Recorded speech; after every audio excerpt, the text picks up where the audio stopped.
South Africa is just weeks away from hosting the world's biggest sports tournament. The first match of the 2010 Soccer World Cup will be played June 11th, and the event's 64 games will take place in 10 different stadiums.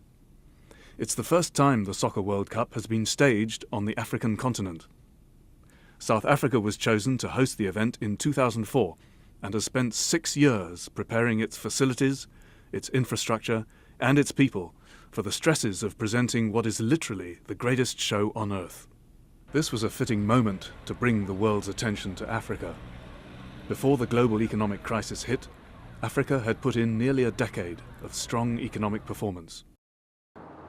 The countries of sub-Saharan Africa have remained open for business during the downturn, with very little resort to old-style controls on activity.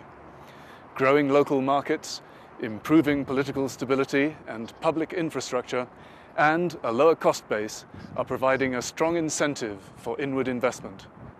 Through much of the World Cup preparations, South Africa's economy has been traversing its first recession in 18 years. South Africa has spent around $4 billion on getting ready for the tournament, including $1.5 billion on stadiums and nearly $2 billion more on improving transportation network.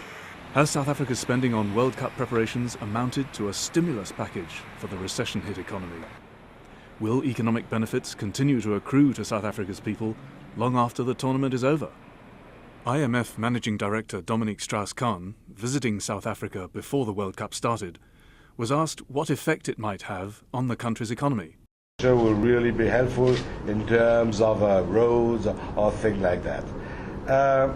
The experience of a past event of this size has rather been positive, even if not always, but has been positive.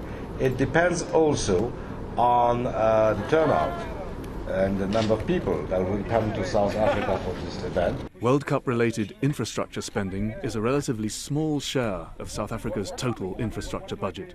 So this type of spending is set to continue long after the last ball is kicked.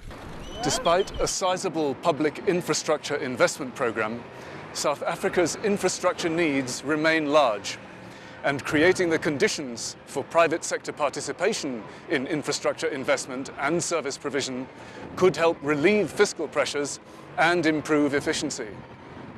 2 major infrastructure projects are reaching completion just as the World Cup starts. The Gautrain Rapid Rail Link is a $3 billion mass transit railway that will initially connect Johannesburg to the OR Tambo International Airport.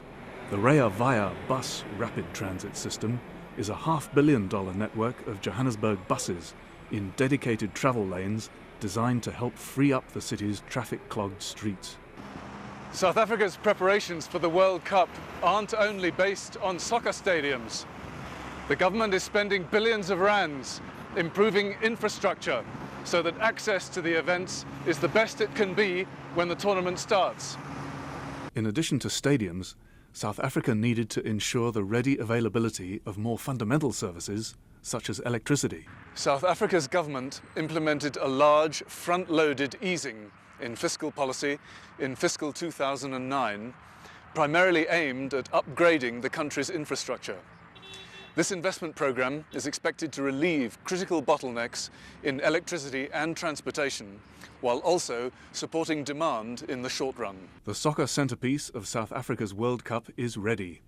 The $500 million Soccer City Stadium in Soweto is the biggest in Africa and will seat 90,000 fans for the World Cup opening and for the finale of the greatest sports showpiece ever staged in Africa.